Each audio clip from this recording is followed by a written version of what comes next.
hay una situación que se repite, en que los primogénitos, que deberían ser los primogénitos por herencia, por sangre, no terminan siendo los primogénitos en cuanto a promesa, ¿no? Eso lo vemos en Jacob, con Jacob y Esaú, lo vemos con también antes de ellos con Isaac e Ismael, y nuevamente aquí, como les decía la mención, son 3 hermanos que pasan, pero el cuarto es como que tuviera la bendición del primogénito,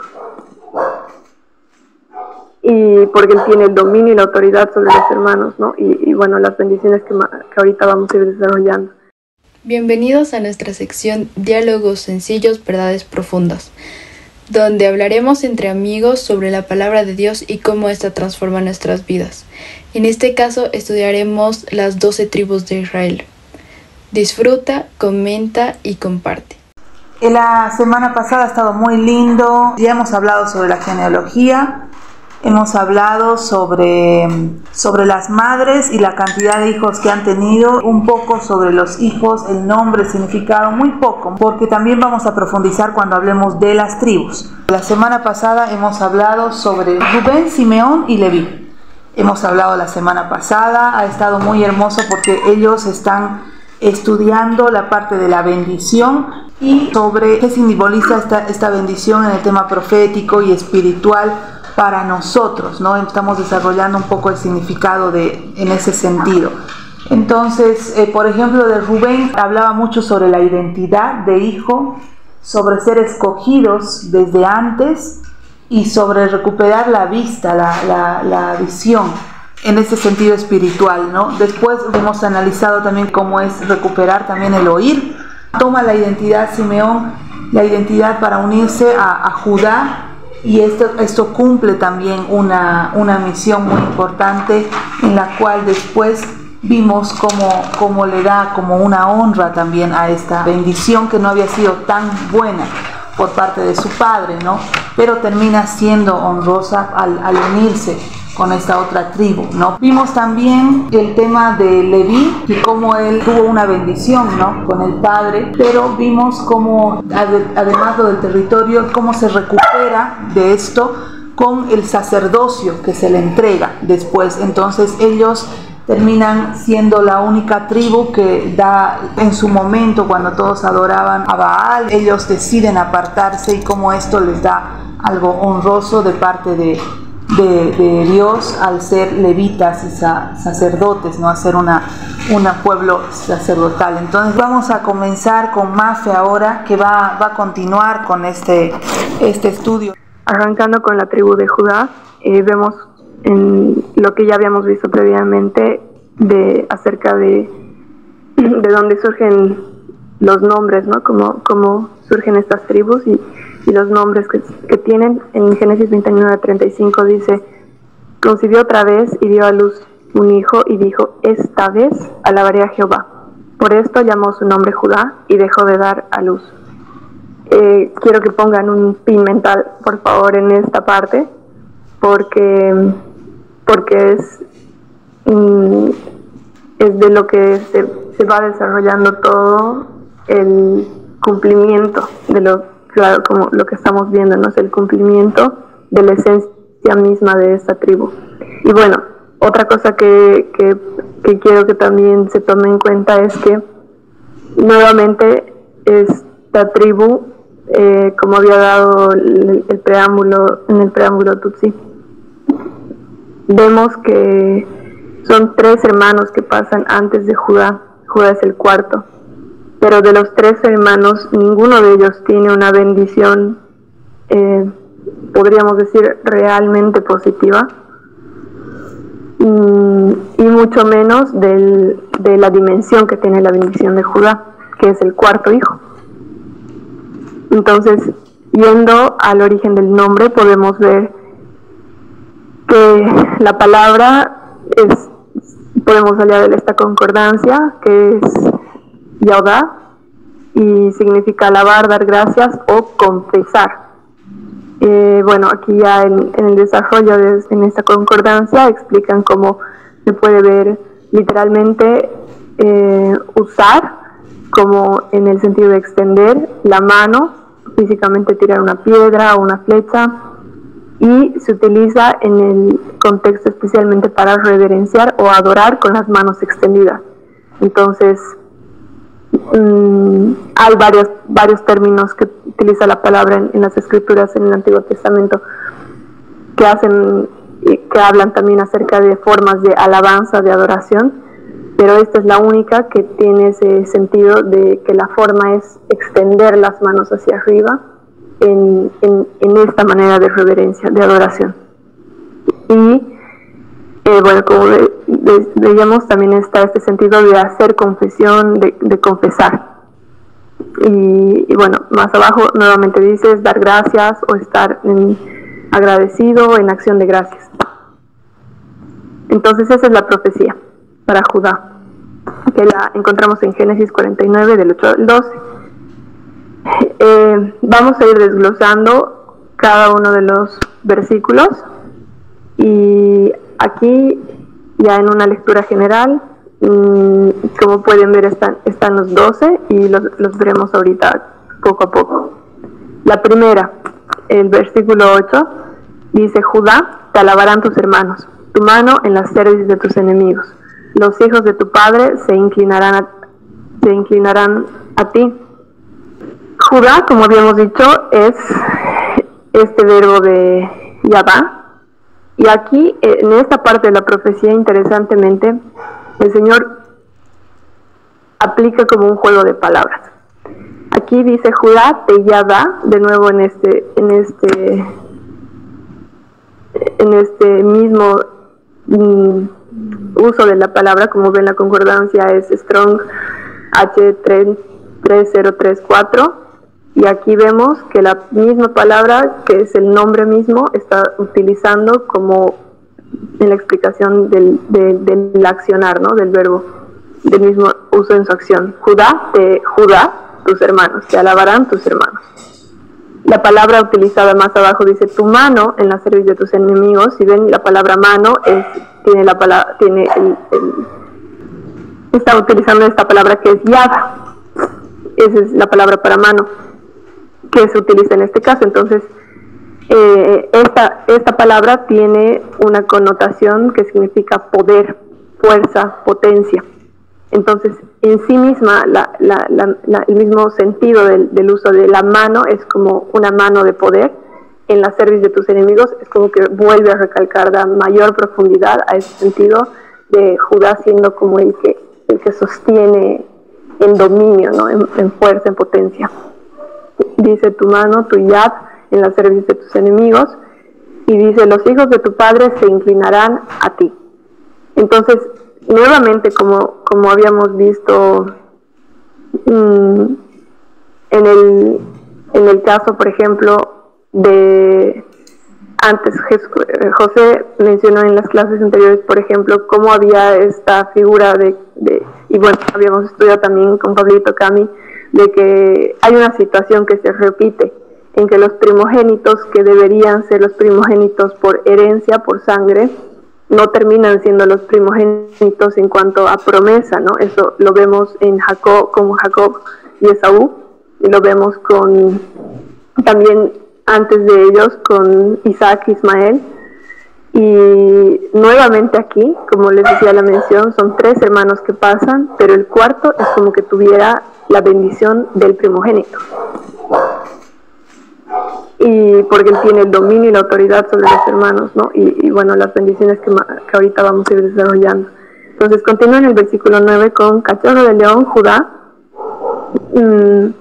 Aquí podemos ver en las profecías de Moisés, Deuteronomio 33, 22 y Salmo 91, 13. Continúa con: de la presa subiste, hijo mío, se encorvó, se echó como león, así como león viejo. ¿Quién lo despertará?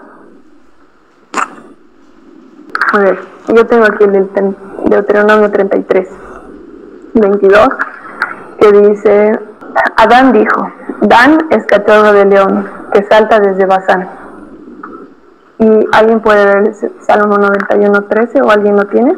Sí. Sobre el león y el áspid pisarás, hollarás al cachorro de león y al dragón. Listo. Aquí lo que quería hacer era un énfasis en esta situación. Judá, como primogénito, como el de la bendición, recibe esta figura de cachorro de león inicialmente.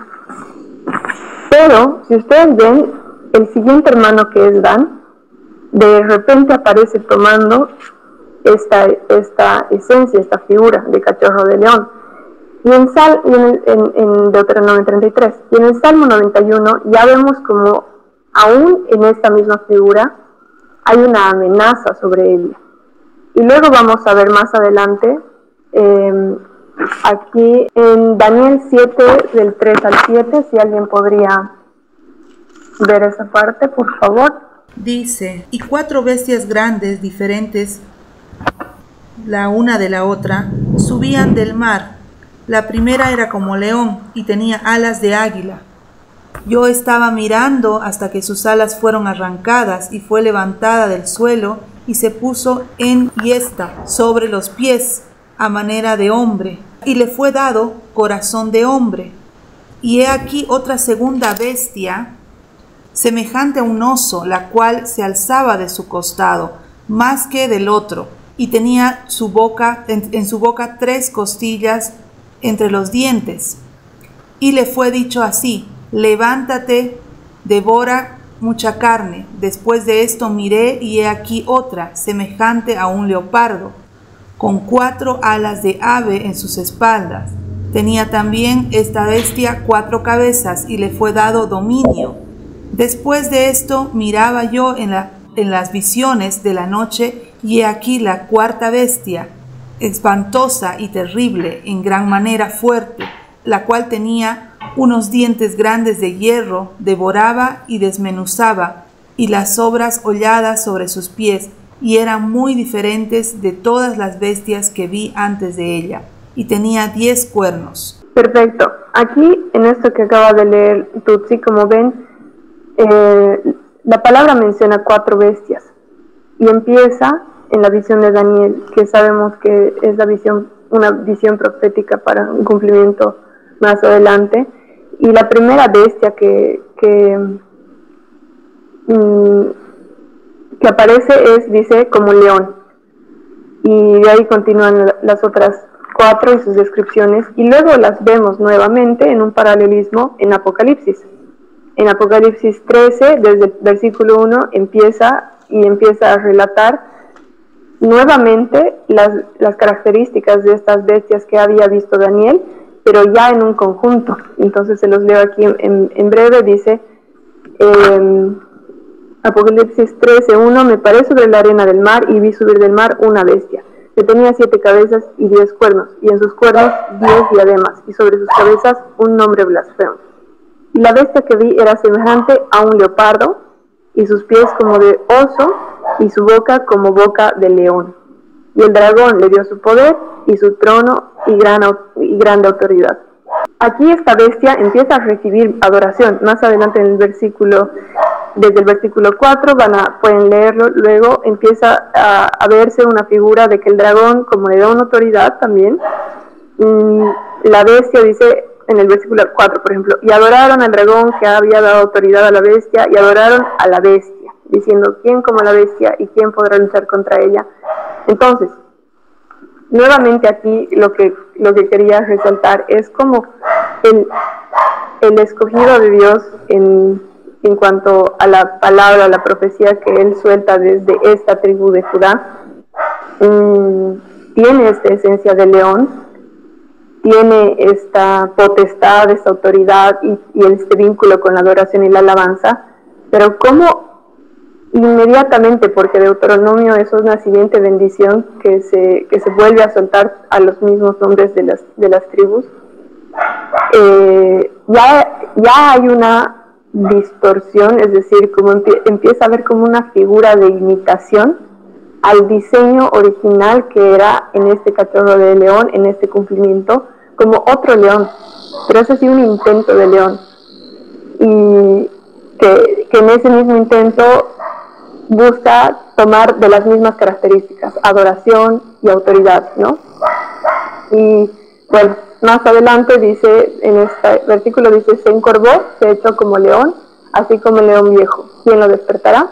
adelante dice, de la presa subiste, hijo mío. Aquí la palabra que utiliza para presa es esta teref, en concordancia que ven aquí abajo, y significa algo rasgado, es decir, puede ser algo fresco, como dice, una presa, puede ser una hoja recién arrancada, comida, un pedazo de carne fresca. Y dice, de la presa subiste, hijo mío. Eso es bien interesante. Digo, resalta, porque no es fácil de entender. ¿Por qué le dice, digamos, de la carne saliste, hijo mío? O de ese pedacito de carne fresca, o que también se utiliza muy seguido como el término de despojo, ¿no? Y que la connotación también es bien profunda, porque es de algo rasgado, de un fragmento. Y más adelante dice, encorvado como león acechando, y la misma palabra de acechando, rabat, da la connotación de esto, del acecho de león, es decir, un león que está como preparado para la acción, no está descansando, no es un león completamente inactivo y así volado, perdido, no, es un león que está vigilante, que está listo para, digamos, dar el siguiente paso, atacar. Y bueno, ya yo les dejo solamente estos elementos. Yo pienso que cada uno también entendiendo el cumplimiento de las cosas que han sido más adelante en Jesús, en todo, en David, desde el linaje de David, todo que es parte judano hasta Jesús, hay ya muchos paralelismos para entender el tema, ¿no? De esto de la presa subiste, hijo mío, es un león que está vigilante y demás, ¿no? En el versículo 10 dice, no será quitado el cetro de Judá, ni el legislador de entre sus pies, hasta que venga Silo, y a él se congregarán los pueblos. Aquí el término que utiliza para cetro, como ya nos lo había mencionado antes también José, es sebet. Este mismo término de cetro se utiliza en lo que hablamos del término tribu, como nos explicaba José. Entonces, como ven, sebet, cetro, dice, es un vástago. Y dice, es decir, literalmente un palo para castigar, para escribir, para luchar, para gobernar. Así un pedazo, ¿no? Una rama, un vástago. Y que figuradamente también se utiliza con esta figura como de un clan, una tribu. Entonces, ¿alguien puede verme Mateo 28, 18? Por favor. Y bueno, mientras tanto yo prosigo. Dice, Silo significa tranquilo, estar seguro, próspero. Y aquí en el versículo 10 lo que vemos es una forma de un epíteto para Jesucristo, para el Mesías, para esta figura mesiánica a la que enfatizaba, pero no en esta naturaleza de, como previamente habíamos visto, de un cazador o conquistadora, sino esta vez hablando acerca de la tranquilidad del reino que iba a ser introducido, ¿no? O sea, primero está hablando de un cetro que continúa con la esencia, con la connotación de autoridad. Luego continúa ni el legislador de entre sus pies, es decir, hay una figura de autoridad, va a haber una línea consecutiva de esa esencia de justicia y autoridad y demás, pero dice hasta que venga Silo, y a él se congregarán los pueblos. Entonces, este ligero quiebre que hace de esta figura así como de mayor poder, de mayor fuerza o lucha de repente, termina entrando ya en un contexto de comprensión de un reinado, pero en tranquilidad. Y eso podemos hallarlo en la figura del príncipe de paz, que es luego nuevamente profetizado, se describe de la figura del Mesías en Isaías 9:6. ¿Alguien encontró Mateo 28, 18? Sí, dice, Jesús afirmó, toda potestad me es dada en el cielo y en la tierra. Y bueno, continúa, por tanto, id y hacer discípulos a todas las naciones, bautizándolos en el nombre del Padre, y del Hijo, y del Espíritu Santo, ¿no? Aquí de nuevo vemos ya en la vida y en el mandato mismo de Jesús, el evidenciar, el mostrar la autoridad, el poder, que es esta referencia también, ¿no?, del cetro de la autoridad para gobierno que se le es dado a Jesús, ¿no?, que en él está esa autoridad y que también él la encomienda, ¿no? Es decir, a partir de eso, él da el mandato, la encomienda, ¿no? Entonces, por lo tanto, como yo soy el que gobierno, como yo soy el que tengo la potestad en el cielo y en la tierra, y ahí empieza a dirigir a sus hijos, a los discípulos. En la siguiente que vemos, el versículo 11 dice: atando a la vid su pollino y a la cepa el hijo de su asna, lavó en el vino su vestido y en la sangre de uvas su manto. Aquí dice en Zacarías 9:9, la profecía dice: alégrate mucho, hija de Sión, da voces de júbilo, hija de Jerusalén, he aquí tu rey vendrá a ti, justo y salvador, humilde y cabalgando sobre un asno, sobre un pollino, hijo de asno. Entonces, aquí, si bien hay como un atisbo de lo que se va a cumplir más adelante, en Zacarías vuelve a haber un desarrollo que toma de nuevo de esta profecía inicial, de esta bendición inicial. Entonces, en Zacarías ya le da un poquito más de la dimensión de especificidad, para que veamos luego el cumplimiento de eso más adelante, que seguramente también todos recuerdan en qué parte ya hallamos el cumplimiento de esta profecía de que Jesús entra en el pollino, ¿no? Aquí está en Mateo 21:7, dice: y trajeron el asna y el pollino y pusieron sobre ellos sus mantos, y él se sentó encima. Ahora, un tema que me gustaría, digamos, de sacar a luz en esto es que muchas de las profecías que vemos en la esencia de lo que están hablando para que se cumpla, como habíamos visto en lo del león, en lo del cetro y demás, parecen tener como una forma más metafórica, hasta más poética, y no un cumplimiento tan literal. En este específico caso del 11, que es la bendición y profecía que se da para el Mesías, no solamente vemos esta figura más metafórica, como decíamos, ¿no?, que tiene un desarrollo mucho más profundo en sus elementos de cumplimiento, sino un cumplimiento literal.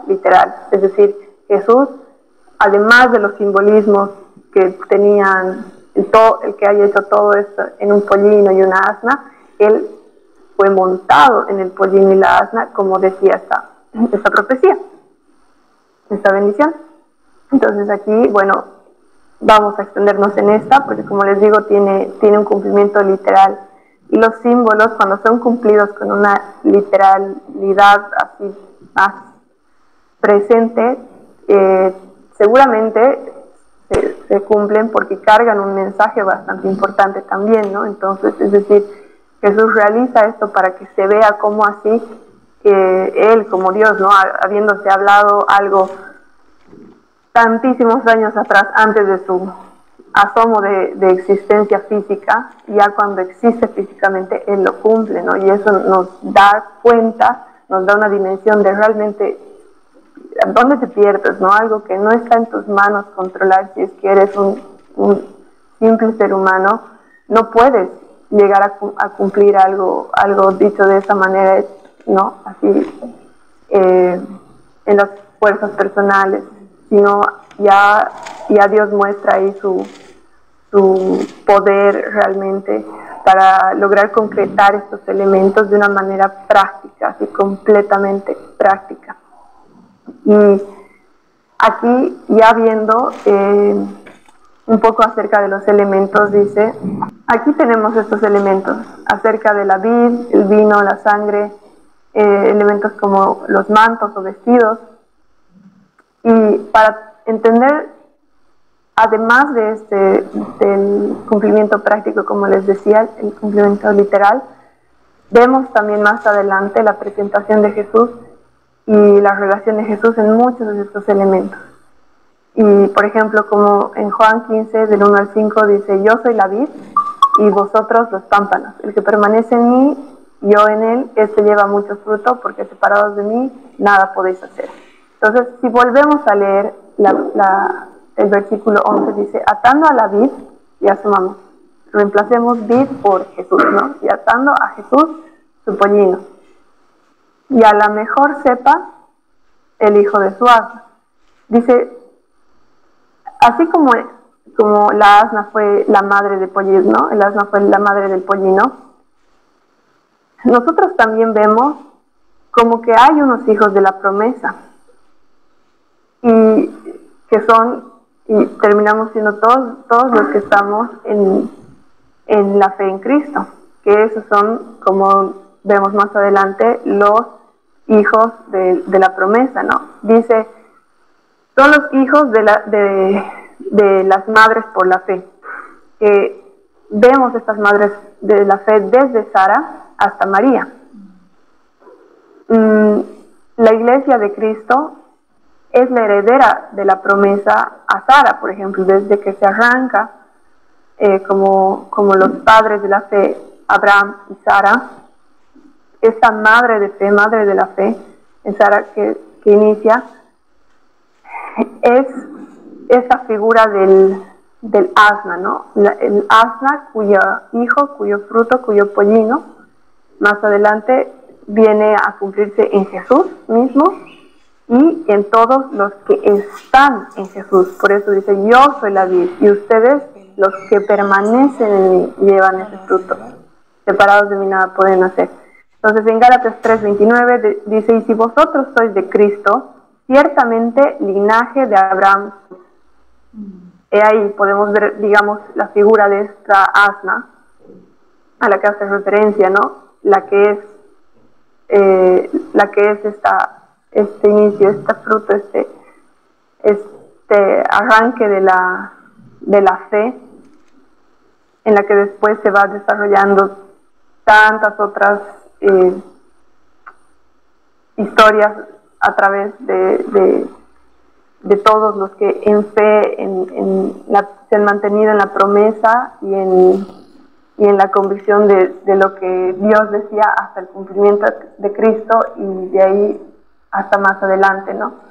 Por ejemplo, dice, somos hijos de la mujer libre, que esta mujer libre era Sara. En Gálatas 28-31 dice, así que hermanos, nosotros como Isaac somos hijos de la promesa.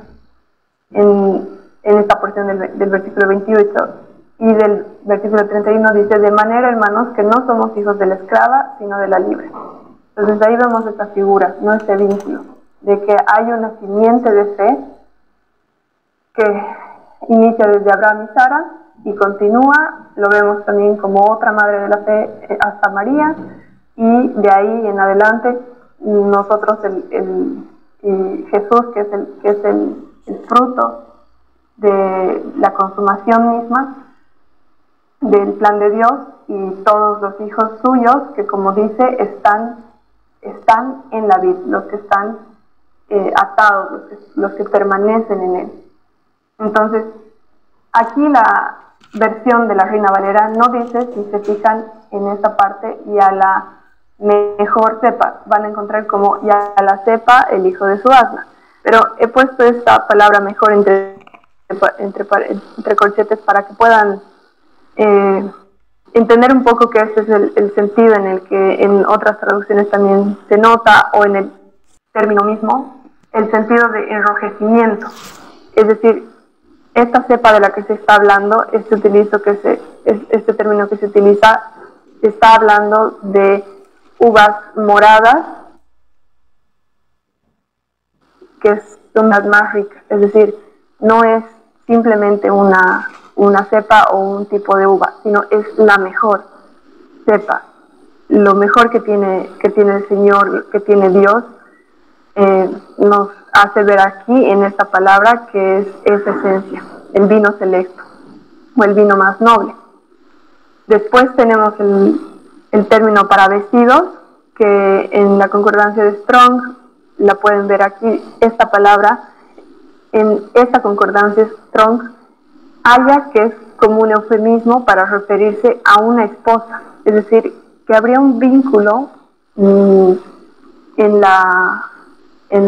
el significado, en el uso de esta palabra, entre el término vestidos y esposa, y la referencia a una esposa. Entonces, en Zacarías 3 y 4, nosotros vemos que hay una figura ahí de un sacerdote al que se le cambian unas vestiduras.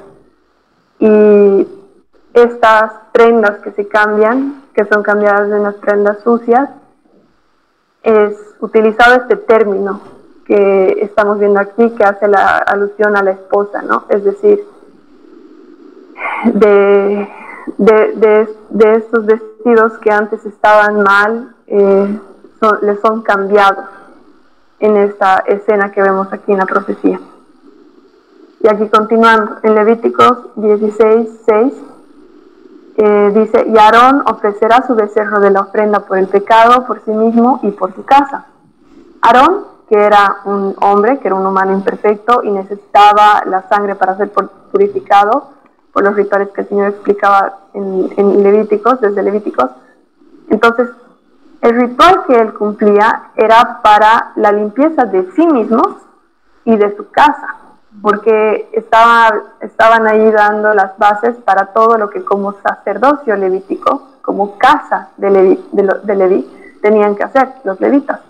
Entonces, en ese tiempo, en ese contexto, era la familia, por así decirlo, de la fe, en la que se consumaban todas estas acciones para el poder tener la relación y la presencia de Dios y todo esto constantemente, ¿no?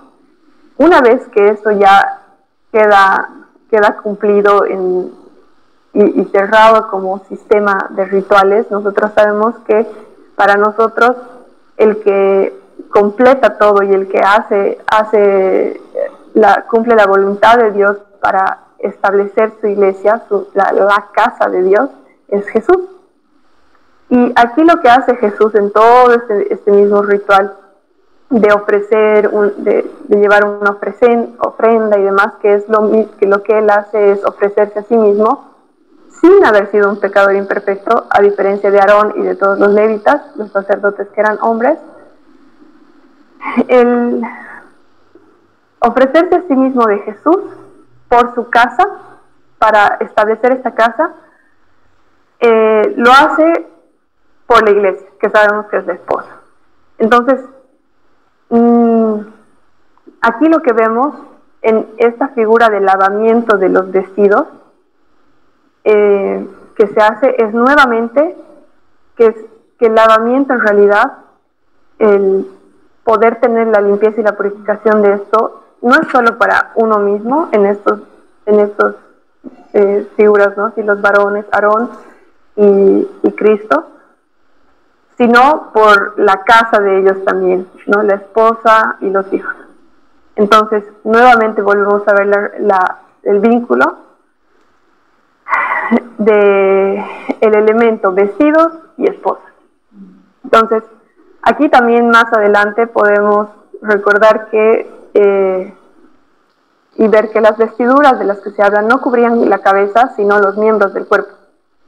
Dice, estos ahora están cubiertos con el manto de justicia, como una novia se adorna, según dicen en Isaías 61 al 10 y 1 Corintios 11 al 7. De nuevo, ya nos queda claro que hay un vínculo entre el elemento de los vestidos y de la esposa. Y aquí vamos a empezar a ver que también se arrastra y empieza a conectarse un vínculo entre el elemento de mantos, vestidos, la esposa y la gloria de Dios. Entonces, aquí en 1 Corintios 11:7 dice, porque el varón no debe cubrirse la cabeza, pues él es imagen y gloria de Dios, pero la mujer es gloria del varón. Y antes aquí también habíamos visto estos vestidos que no cubren la cabeza, sino que visten y adoran el cuerpo como una novia, y lo mismo vuelve a repetirse, porque el Señor nunca cambia, al explicar qué es esto, ¿no? El varón no se cubre la cabeza, pues es la imagen y gloria de Dios, pero la mujer es gloria del varón. Entonces nuevamente dice, la cabeza no es cubierta, es decir, los vestidos van al cuerpo. Y aquí empezamos a notar esta relación vestido, cuerpo, iglesia, esposa. Y porque son de estas mismas figuras que van a ver que se van extendiendo, pero en los mismos elementos, ¿no? En las mismas vinculaciones. Y como ven, la gloria, esto que reviste, es de nuevo el revestimiento que no cubre, como dice, como imagen, no cubre la cabeza en este caso, como está señalando. Se puede ver también analizar un tema bien interesante en cuanto a cómo dices lo de los vestidos, que solamente no cubren la cabeza. Podemos ver una analogía respecto también a la iglesia misma, ¿no? De cómo se cubre no la cabeza, que es Cristo, sino el cuerpo de Cristo con estos vestidos, o sea, todos nosotros, todos la iglesia. Y antes de avanzar, ¿no? Que se me vaya la idea, estaba analizando el tema de lo importante que es de lo de la iglesia, ¿no? Que decían que ellos no solamente se cubrían a ellos, sino la casa y a ellos con este lavamiento de vestiduras. Entonces me pongo a pensar en cómo también, además para traerlo, ¿no? A una figura actual en nosotros, cómo nosotros como grupo aquí mismo estamos cumpliendo una función de ir más allá del tema de lavar los vestidos propios, como decías, sino lavar además los vestidos de la casa y de la esposa. O sea, ya nos vamos a una figura, al tema de enseñar esto, de estudiar esto y poder enseñarlo en la iglesia o a las personas que son iglesias, que les llegue este mensaje. El tema, la posición de ser amigos del esposo, ¿no? Ese llamado máximo de no solamente ser a la esposa del Cordero, sino ayudar a este lavado de vestiduras y ser parte del remanente que ayuda a lavar estas vestiduras a la casa y a la esposa. Entonces veía esa figura que es importante traerla hacia nuestra actualidad, o sea, a lo que estamos haciendo nosotros, de estudiar y poder impartir esto, se convierte un poco más en esto que es el lavado de las vestiduras a los demás y a la casa misma donde Dios nos ha puesto, ¿no? Entonces lo veo muy, muy interesante, y esta figura de manto, de no cubrir la cabeza, que es Cristo, sino lo que está abajo, que somos todos nosotros el cuerpo, ¿no? Con respecto al báculo y a lo que significaría, tal vez estaría en lo correcto que terminaría significando justicia, pero al mismo tiempo autoridad y mando, ¿verdad? ¿Te refieres al cetro? En general, porque es una figura que podemos ver desde Abraham y que en la sucesión termina siendo personificada en el mismo Jesús. Sí, no olvidemos que usó Abraham un palo, Moisés igual usó la vara. Entonces es, como te digo, algo que lo vemos, y la autoridad y mando, ¿no ves? Yo pienso que sí, está correcta la definición, y también le podríamos agregar algo también ahí, porque también se hace una figura de corrección, porque dice la Biblia que se corrija al hijo con vara. Entonces también puede ser una figura de corregir y enderezar el camino, ¿no? En ese sentido. En el tema de la justicia, que también el cetro es analizado muchas veces como cetro de justicia, se habla mucho para referirse a uno de las patas del trono de Dios, que es la justicia. Entonces también está alineado en ese sentido. Este tema nos está llevando a analizar un montón de temas más, si se dan cuenta. y esto nos va a ayudar al avance del estudio completo de la palabra, ¿no? Porque por ahí a veces uno tiene las ideas y estudias y demás, pero cuando profundizas todo esto, te lleva a estudiarlo de otra forma, una forma más clara. Y justamente ese es el sentido, ¿no? Ir más allá. Pienso que esto se refiere también cuando el Señor nos dice, enseñaré cosas grandes y ocultas que no conoces. Porque dice, clama a mí y yo te responderé y te enseñaré cosas grandes y ocultas que no conoces. Y también había esto de cosas que no han subido a corazón de hombre, son preparadas para los que me aman, ¿no? Él ha preparado. Entonces, el Espíritu me trae esto a la mente. ¿Por qué les digo esto? Porque justamente son estas cosas, estas que están ahí ocultas en la palabra, pero visibles a la vez, no sé si me entienden, pero que el Señor nos está sacando a la luz para que ahora podamos ir descubriendo todo esto.